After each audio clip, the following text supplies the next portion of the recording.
Ya, shalom saudara. Shalom. Kita ketemu lagi ya. Ya, tadi Bubil tanya, boleh nggak sih minta sama Tuhan? Minta. Boleh. Firman Tuhan kan bilang, ketuklah, ya kan? Maka pintu akan dibukakan bagimu, ya kan? Mintalah. Itu yang nggak boleh itu apa? Punya mental minta-minta. Punya mental minta-minta itu yang bagaimana? Kita minta tok sama Tuhan, tapi kita lupa bahwa Dia itu Bapa kita gitu loh. Jadi kita cuma minta tapi lupa dengan semua kebaikan Tuhan. Lupa dengan bahwa Tuhan itu punya rencana di dalam hidup kita.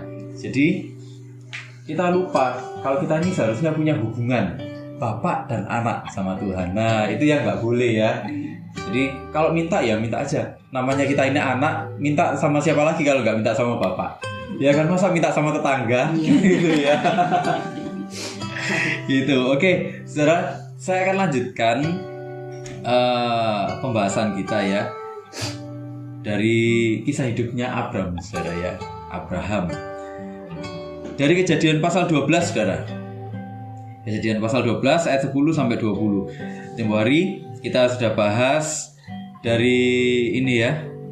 Kejadian pasal 12 ayat 1 sampai 9. Sekarang kita akan lanjutkan Kejadian pasal 12 ayat 10 sampai 20. Nah, kisah hidupnya Abraham ini menarik ya, saudara ya. Oke, kalau sudah ketemu semua, saya akan bacakan untuk kita semuanya ya. Kejadian pasal 12 ayat 10 sampai 20. Judul perikopnya Abram di Mesir. Ketika kelaparan timbul di negeri itu, pergilah Abram ke Mesir untuk tinggal di situ sebagai orang asing, sebab hebat kelaparan di negeri itu. Pada waktu ia akan masuk ke Mesir, berkatalah ia kepada Sarai istrinya, "Memang aku tahu bahwa engkau adalah seorang perempuan yang cantik parasnya. Apabila orang Mesir melihat engkau, mereka akan berkata, 'Itu istrinya.' Jadi mereka akan membunuh aku dan membiarkan engkau hidup. Katakanlah bahwa engkau adikku, supaya aku diperlakukan mereka dengan baik karena engkau, dan aku dibiarkan hidup oleh sebab engkau." Sesudah Abram masuk ke Mesir, orang Mesir itu melihat bahwa perempuan itu sangat cantik. Dan ketika punggawa-punggawa Firaun melihat Sarai, mereka memuji-mujinya di hadapan Firaun, sehingga perempuan itu dibawa ke istananya. Firaun menyambut Abram dengan baik-baik karena ia mengingini perempuan itu. Dan Abram mendapat kambing, domba, lembu sapi, keledai jantan, budak laki-laki, dan perempuan, keledai betina dan unta. Tetapi Tuhan menimpakan tulah yang hebat kepada Firaun. Demikian juga kepada seisi istananya, karena Sarai istri Abram itu. Lalu Firaun memanggil Abram serta berkata, "Apakah yang kau perbuat ini terhadap aku? Mengapa tidak kau beritahukan bahwa ia istrimu? Mengapa engkau katakan dia adikku, sehingga aku mengambilnya menjadi istriku? Sekarang inilah istrimu, ambillah dan pergilah." Lalu Firaun memerintahkan beberapa orang untuk mengantarkan Abram pergi bersama-sama dengan istrinya dan segala kepunyaannya.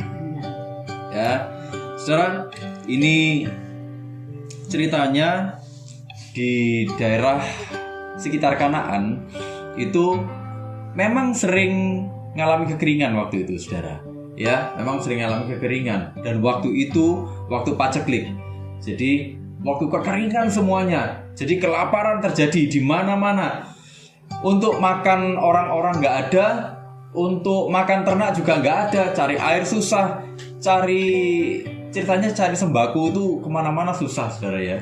Ceritanya mau cari makan susah. Itulah kenapa Abram kemudian bergerak dia ke Mesir.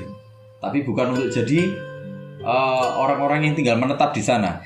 Kalau dilihat di bahasa aslinya, Abram di sana tuh dia sebenarnya menjadi pendatang. Dia tinggal hanya untuk sementara. Nanti kalau sudah masa pacekliknya selesai, dia kembali lagi balik ke tanah sekitar tanah Kanaan lagi. Dia balik lagi ke sana. Jadi dia cuma untuk mempertahankan hidup dia di sana. Jadi dia nih dapat janji dari Tuhan, pergi ke tanah yang akan kutunjukkan kepadamu. Tapi keadaan gak baik-baik aja, saudara ya. Orang yang dapat panggilan dari Tuhan pun itu keadaan juga gak baik-baik aja pasti, ya kan? Tantangan banyak, kesulitan banyak, ya. Itu tadi katanya ya, ada banyak PR-nya gitu. Ya, oke, saudara. Kemudian, nah, mereka masuk ke tanah Mesir. Mereka masuk ke tanah Mesir. Dilihat orang Mesir, wah Sarah ini cantik. Dan Abram menyadari, Sarah ini cantik. Sarah ini cantik. Wah kalau dia cantik, ini nanti pasti dipingini orang banyak ini. Abram menyadari betul kalau istrinya ini cantik, saudara. Ya, saudara, waktu itu Sarah itu umurnya 65 tahun, saudara. 65 tahun, tapi masih cantik. Nah, saudara, kita harus tahu bahwa umurnya orang-orang zaman itu lebih panjang dibanding kita. Abraham meninggal itu sekitar umur 175 tahun. Sarai itu meninggal sekitar 127 tahun, saudara. Meninggal 127 tahun. Nah, artinya apa? Sarai umur 65 tahun waktu itu mungkin sama dengan orang-orang sekitar akhir 30-an atau awal 40-an. Jadi Sarai ini seger sekali, saudara. Apalagi dia belum punya anak. Ya, belum punya anak. Mungkin dia perawatan gitu juga ya. Dia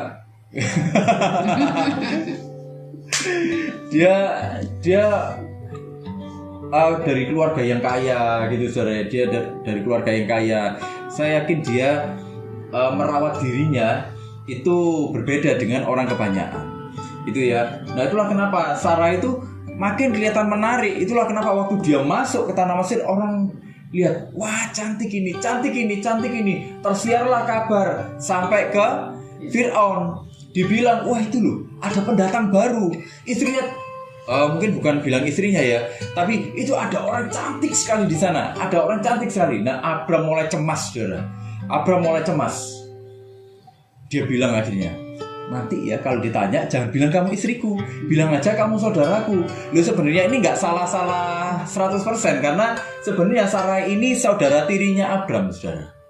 Loh, kok boleh menikah? Waktu itu di budaya zaman itu, saudara, sebenarnya menikahi saudara tiri atau menikahi orang dalam keluarga itu masih dianggap biasa. Menikahi sepupu kayak gitu ya, saudara tiri itu masih dianggap sesuatu yang biasa waktu itu. Apalagi terjadi di kalangan menengah ke atas di daerah suku Hur waktu itu.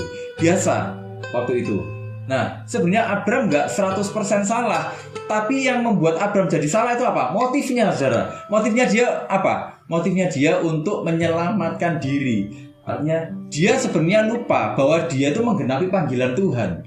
Dia lupa kalau Allah yang memanggil dia adalah Allah yang besar. Itulah kenapa dia berusaha menyelamatkan diri dengan caranya sendiri. Dengan apa? Bohong aja. Bohong 50%. Bohong 50%, saudara. Kalau bohong 50% itu bohong atau enggak, saudara? Bohong. Kalau bohongnya cuma 10%, sama juga bohong gitu loh. Dia motifnya sudah berusaha untuk menyelamatkan dirinya sendiri. Itulah kenapa dia bilang, nanti kamu bilang. Oke, akhirnya mungkin ditanya, kamu ini sebenarnya siapanya bapak ini gitu, siapanya Abram? Oh, saya saudaranya kok, saya masih saudaranya. Bilanglah ke Fir'aun, wah ternyata dia saudaranya. Ternyata dia saudaranya. Mungkin juga Fir'aun itu memaksa. Jadi nggak butuh persetujuan Abram mungkin. Dah pokoknya diangkut aja ke istana, dijadikan istri. Nah, Abram karena ya sudah, mau bagaimana lagi, wong dia namanya aja saudara, yang mau nggak mau rela dipanggil raja. Nah, Abram dapat banyak, saudara, kambing, domba, lembu dan lain-lain, dapat budak-budak, dapat unta. Unta itu barang langka, saudara. Itu barang mewah sekali waktu itu. Barang mewah sekali, yang punya itu cuma orang-orang tertentu aja. Unta yang sudah dijadikan kendaraan. Nah, itu mungkin hari ini itu Rolls Royce, saudara. Jadi itu Abraham dapat banyak sekali, saudara. Dapat banyak sekali. Jadi udah kaya, nambah kaya lagi dia gara-gara Sarai. Itu loh. Singkat cerita, ini seistana ini kena tulah. Mulailah berpikir, Fir'aun, kenapa ya semenjak dia datang ini, kenapa kok ada tulah seperti ini? Mulailah dicari penyebabnya. Mungkin ditanya akhirnya sama siapa? Fir'aun gitu ya. Kamu ini sebenarnya siapa? Siapa ini? Ya, singkat cerita ngakulah dia, saya sebenarnya istrinya. Wah, Fir'aun ngamuk. Pergi kamu, bawa jauh-jauh supaya nggak ada tulah lagi di sini. Wah, Abram, saudara tahu, Abraham itu mengulangi perbuatannya di Kejadian pasal 20, saudara. Ya, waktu ketemu sama Abimelek, dia mengulang kejadian itu. Jadi Abraham ini sebenarnya punya satu pola ya. Dia ini punya satu karakter sebenarnya. Berusaha cari jalan yang mudah gitu loh. Dia berusaha menyelamatkan diri. Ya. Saya bilang mungkin Abraham ini pengecut, saudara. Saya pikir mungkin Abraham ini pengecut. Jadi dia waktu ketemu kayak gini dia takut, dia berbohong. Istrinya yang disuruh maju. Nah itu loh. Istrinya yang disuruh maju, kamu aja gitu. Bayangkan saudara, bapak orang beriman ya, yang dipanggil Tuhan segitunya saudara ya. Dipanggil Tuhan, Abraham, pergi kamu ke tempat yang akan kutunjukkan kepadamu. Kita aja nggak dipanggil yang kayak gitu loh saudara. Iya toh?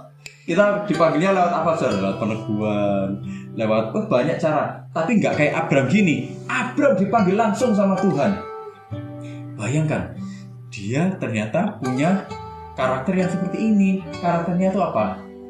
Saya bilang karakternya ini pengecut. Gitu loh. Tapi bayangkan, orang yang seperti ini Tuhan panggil, Tuhan pakai loh saudara. Ya, gitu. Nah, saudara, kalau kita lihat lagi, kalau kita renung-renungkan apa yang terjadi pada Abraham, saudara, kita bisa lihat sebenarnya orang dipanggil Tuhan itu nggak mulus-mulus saja jalannya. Benar nggak? Ya, saudara, hari ini kita semua melayani ya, saudara ya. Melayani di dunia pelayanan, iya. Melayani di keluarga, iya. Melayani di pekerjaan, iya. Melayani dalam kehidupan kita sehari-hari, bergaul dengan tetangga mungkin, itu iya. Ya kan? Melayani siapa lagi saudara? Melayani sahabat-sahabat, teman-teman. Itu iya. Kita semua ini pelayan-pelayan Tuhan saudara. Saudara, waktu kita melayani susah nggak saudara? Gampang-gampang susah. Gampang-gampang susah. Lebih banyak gampangnya apa susahnya? Lebih banyak susahnya? Atau lebih banyak gampangnya? Oh, lebih banyak susahnya, ya.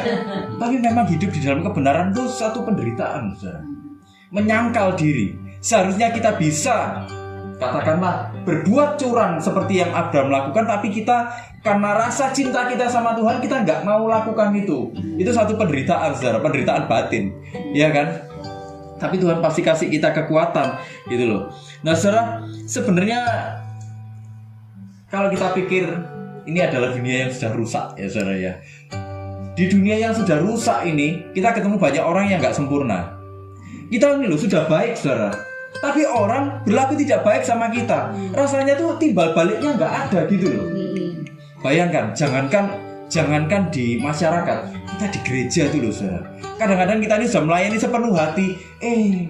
Kalau bahasa Surabayanya, saya dipaidu. Wow, iya toh? Bener nggak? Masih difitnah orang, ya kan? Contoh misalnya yang katanya kita ada orang yang pernah curhat gitu ya, dituduh memanfaatkan uang persembahan yang kayak gitu-gitu loh saudara. Lo kan kasihan kan orang-orang yang kayak gitu, bener nggak? Sudah sepenuh hati melayani Tuhan, tapi gosip fitnah tuh ada aja. Artinya apa? Saudara, sebenarnya panggilan Tuhan tuh sempurna nggak? Panggilan Tuhan itu, rencana Tuhan sempurna nggak? Sempurna. Tapi rencana Tuhan tuh berjalan di dalam ketidaksempurnaannya dunia. Oh, ini hebatnya Tuhan. Bagaimana rencananya yang sempurna itu terjadi di dalam dunia yang tidak sempurna. Ya kan? Contoh kasus ya itu tadi. Bagaimana kita melayani Tuhan di tengah orang-orang yang durhaka istilahnya itu. Orang-orang yang hatinya itu jahat gitu loh sebenarnya. Iya kan? Tapi sebenarnya ini justru menunjukkan betapa maha kuasanya Tuhan. Betapa kalau Tuhan itu sudah berencana, tidak ada yang bisa menggagalkan rencananya. Betapa kalau Tuhan itu sudah berniat melakukan sesuatu, tidak akan ada yang bisa menggagalkan niatnya. Artinya apa? Kita bisa percaya kepada rencananya Tuhan. Kita bisa percaya kepada apa yang Tuhan lakukan di dalam hidup kita. Kalau Tuhan memanggil kita untuk percaya sampai hari ini, artinya apa saudara? Jangan pernah takut. Jangan pernah bimbang, jangan pernah ragu. Kenapa? Karena Tuhan akan memimpin sampai kepada kesudahannya. Amen. Tuhan akan memimpin sampai kita finish. Amen. Tuhan akan memimpin sampai kita menyelesaikan rencana Tuhan dengan baik. Itu loh. Dunia memang tidak sempurna, tapi Tuhan kita sempurna. Amen. Kita berharap bukan pada yang tidak sempurna, kita berharap pada Allah yang sempurna. Nah, kita lihat Abraham bimbang, saudara. Abraham bimbang. Saudara, orang bimbang, orang ragu, itu 50% percaya, 50% nggak percaya. Benar nggak, saudara? Atau mungkin 60% percaya, 40% nggak percaya, atau sebaliknya. Nah, saudara, Abraham itu seperti itu.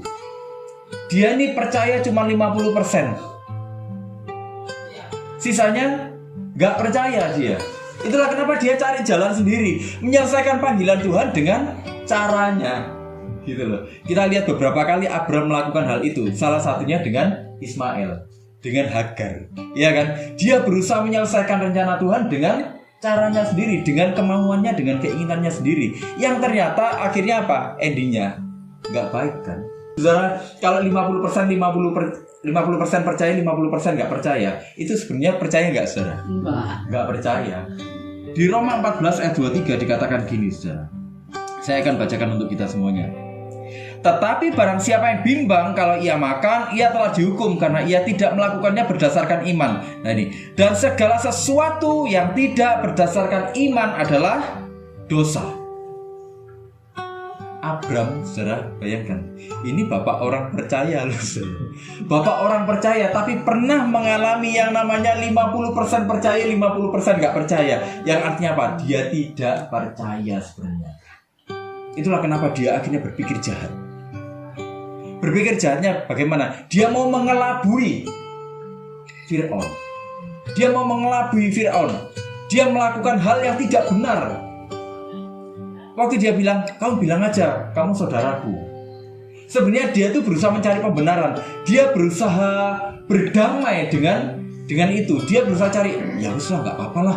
Wong aslinya loh, dia juga saudaraku kok. Tapi sebenarnya dia tahu kalau itu salah, gitu loh. Tapi kan tetap aja dia istriku, gitu. Itulah kenapa dia sebenarnya cari pembenaran. Seorang orang yang jahat, orang yang melakukan hal-hal yang jahat sebenarnya adalah orang-orang yang tidak percaya dengan Tuhan. Kenapa? Karena orang jahat itu berpikir begini.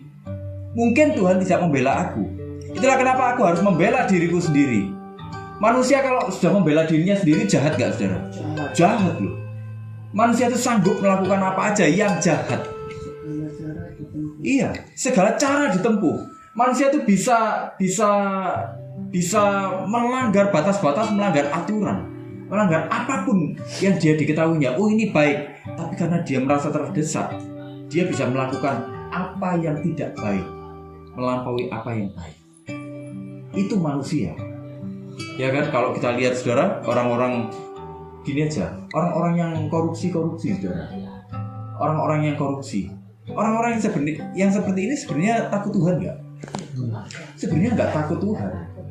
Lah, kenapa kok dia melakukan korupsi? Karena dia tidak percaya Tuhan bisa mencukupkan dia. Gitu loh. Karena dia tidak percaya Tuhan bisa memberkati dia. Itulah kenapa dia harus memberkati dirinya sendiri. Orang selingkuh kenapa, saudara? Orang selingkuh kenapa? Ya kan? Karena dia tidak percaya Tuhan itu bisa memulihkan rumah tangganya. Tuhan memberkati rumah tangganya. Itulah kenapa dia cari berkat di luar untuk dia sendiri. Dia membentuk berkat untuk rumah tangganya sendiri yang dia anggap berkat, tapi ternyata laknat. Nah gitu loh, berzina.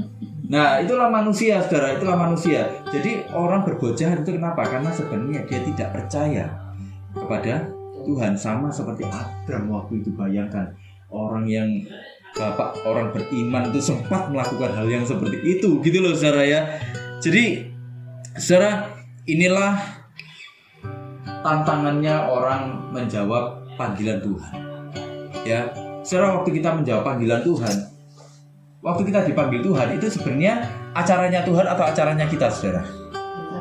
Acaranya Tuhan. Nah, kalau itu acaranya Tuhan, kita harus melakukan semuanya itu dengan caranya Tuhan atau dengan caranya kita?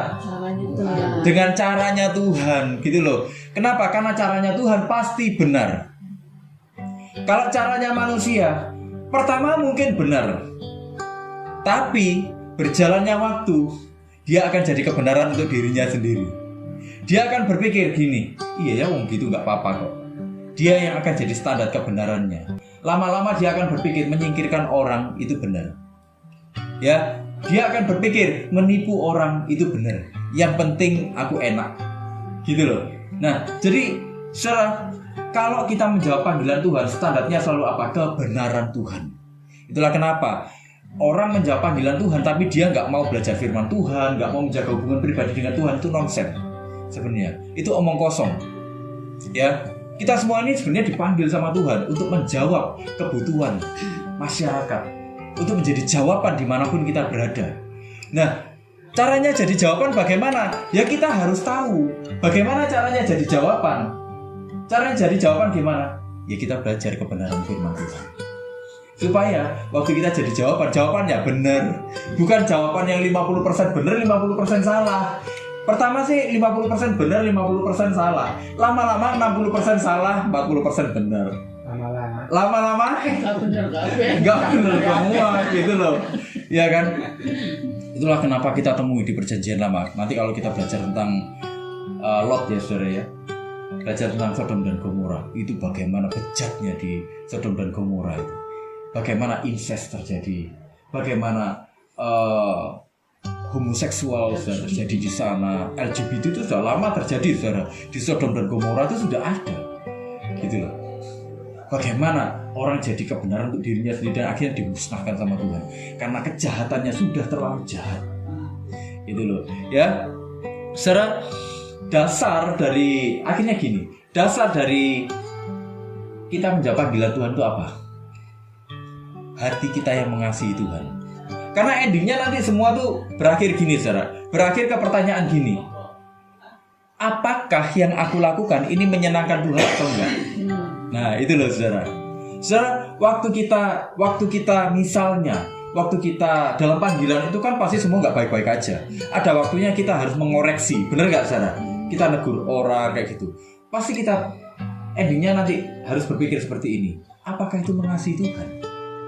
Gitu loh. Waktu kita mendisiplin misalnya, entah itu mendisiplin anak, mendisiplin cucu mungkin.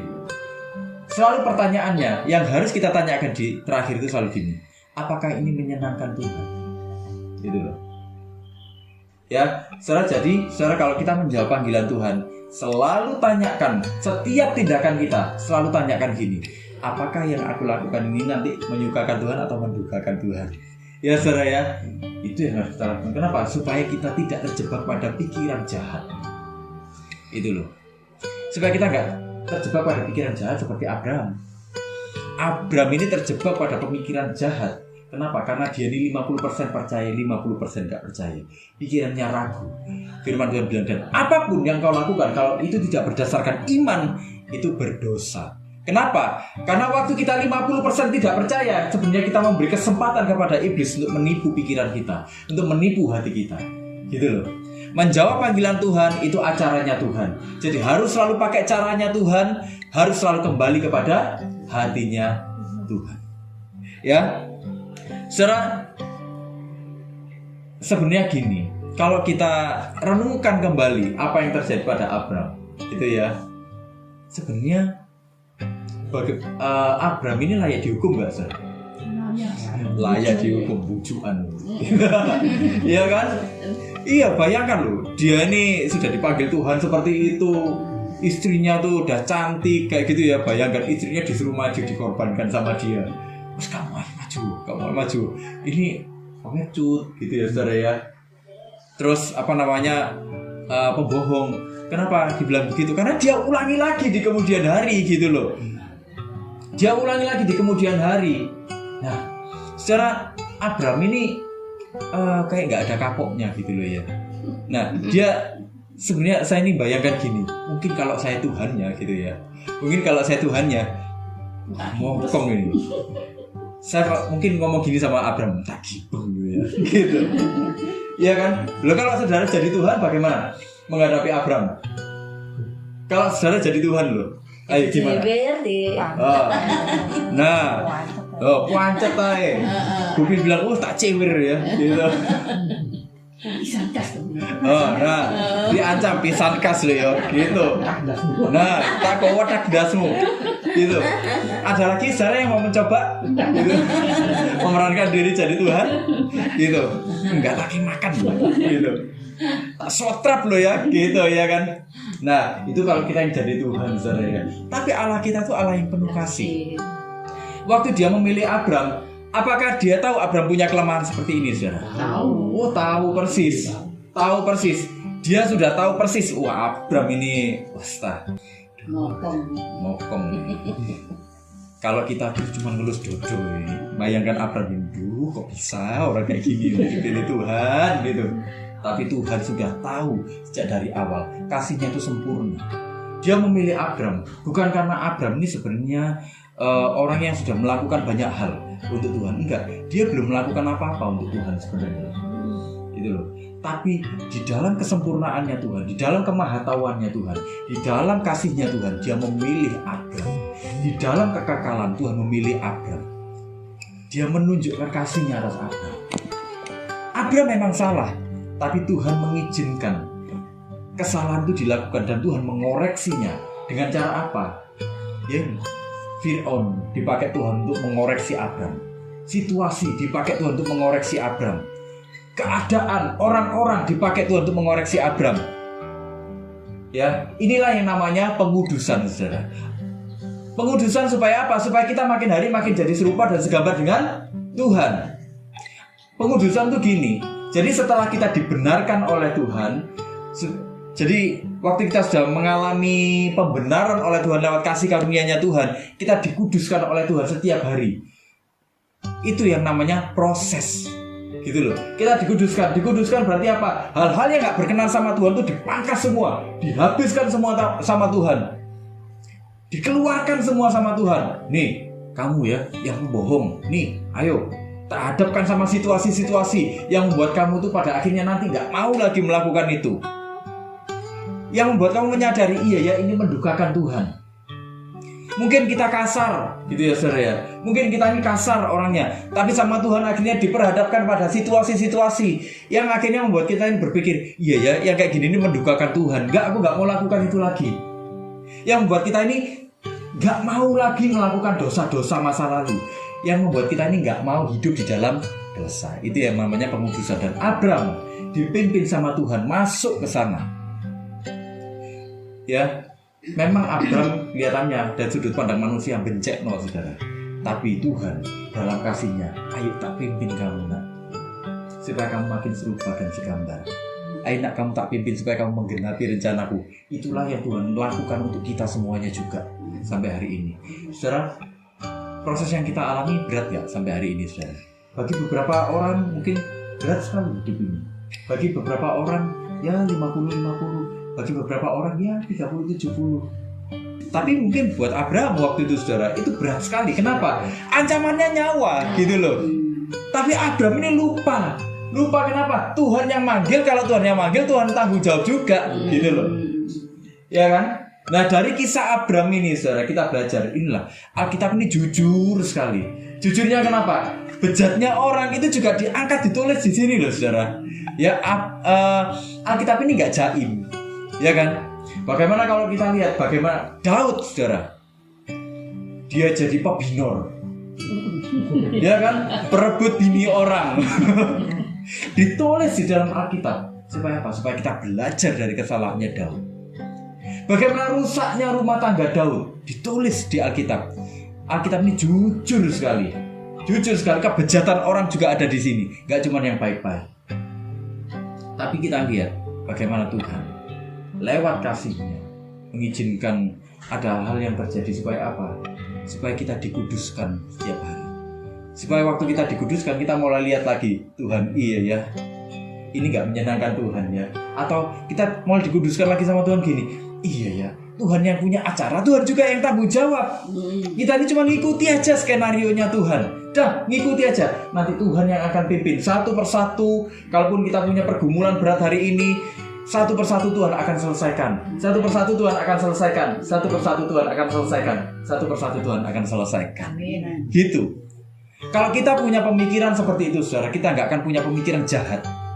Kita nggak akan berpikir jahat. Kita nggak akan berpikir untuk melukai orang lain. Kita nggak akan berpikir untuk memanipulasi orang lain. Kita nggak akan berpikir untuk ngakali orang lain. Kenapa? Buat apa ngakali orang? Buat apa nipu orang? Buat apa berbuat jahat sama Tuhan? Wong Tuhan yang maha kuasa itu ada di pihakku kok. Ini acara-acaranya dia kok. Dia yang akan beracara.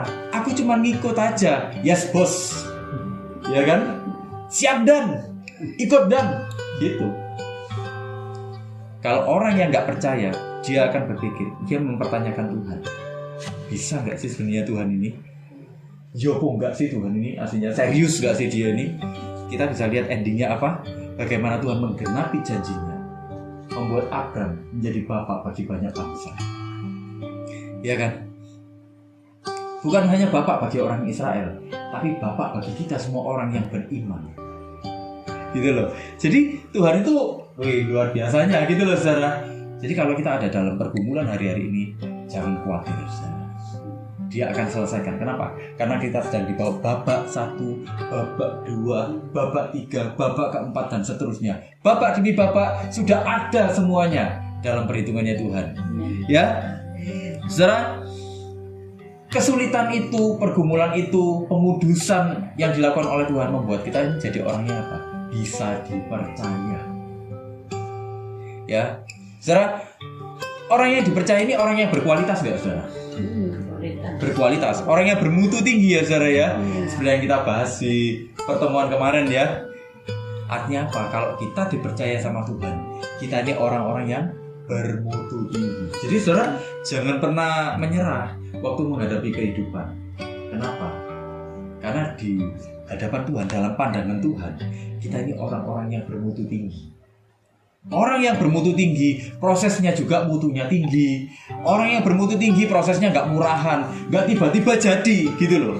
Orang yang bermutu tinggi itu bentuknya lama. Orang yang bermutu tinggi dihajar di sana sini, dihantam di sana sini, tapi jadinya karya seni yang luar biasa.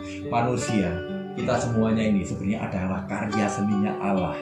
Itulah kenapa di Kejadian ya saudara, waktu proses penciptaan, Tuhan tuh waktu menciptakan semuanya di dunia itu dibilang berfirmanlah Allah.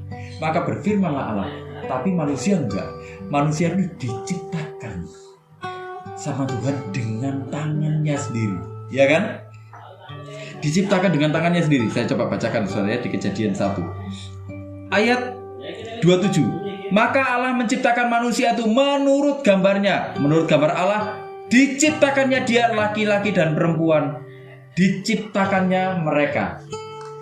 Tuhan gak berfirman manusia, diciptakan. Manusia itu karya masterpiece-nya Tuhan, karya seninya Tuhan. Itulah kenapa sebenarnya manusia itu dibentuk sama Tuhan itu dengan standar mutu yang tinggi.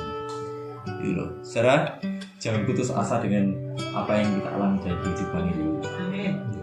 Saya, saudara semua, kita semuanya yang ada di sini hari ini, kita semua orang percaya itu adalah orang-orang bermutu tinggi. Amin, saudara. Ya, dalam menghidupi rencana Tuhan, sebenarnya Tuhan itu sudah menyediakan semua kekuatan yang diperlukan supaya apa? Supaya kita bisa hidup baik di dalam rencananya. Hidup baik itu yang bagaimana sih, saudara? Banyak orang berpikir hidup baik itu gini. Hidup baik itu kayak Abram. Wah, dia melimpah-limpah, atau bendanya kaya gitu. Banyak orang serta-merta secara harafiah mengartikan hidup kita, hidup yang sesuai dengan Tuhan itu hidup yang kaya raya seperti itu. Enggak, saudara. Kalau kita lihat bagaimana proses itu menjadikan Abram itu berserah total kepada Tuhan. Itulah kenapa dia dibilang bapak orang beriman. Iman, puncak dari iman itu adalah penyerahan total kita kepada Tuhan. Nah, saudara, artinya apa? Kalau kita hidup baik di dalam rencana Tuhan, hidup baik itu artinya hidup kita dewasa di hadapan Tuhan. Makin hari makin dewasa, bukan makin hari itu tetap terus. Itu namanya apa? Kerdil, saudara. Ya kan? Itu namanya kurang gizi. Gitu loh. Itu namanya kurang gizi. Makanya kita tiap hari sama Tuhan tuh diginikan. Ayo tak berhadapkan sama ini. Ayo tak berhadapkan sama ini. Kenapa? Supaya kamu latihan. Kalau kamu latihan, kamu lapar. Kalau kamu lapar, kamu makan yang bergizi. Makanan-makanan yang disediakan sama Tuhan tuh kamu makan. Kamu olahraga. Badanmu bertumbuh. Kamu sehat. Kamu jadi dewasa. Badannya, fisiknya kuat. Rohaninya kuat. Oh, itu loh saudara. Ya kan? Jadi Tuhan itu gak asal-asalan membawa kita pada situasi-situasi tertentu, membawa kita pada proses itu gak asal-asalan, saudara. Tapi supaya kita jadi apa? Supaya kita jadi orang-orang yang kuat, bertumbuh normal, orang Kristen itu seharusnya rohaninya bertumbuh secara normal, gitu loh. Normalnya bagaimana? Jadi makin dewasa. Dewasanya bagaimana? Makin serupa dan segambar dengan Tuhan. Ya, itulah kenapa saudara. Ayo kita sama-sama.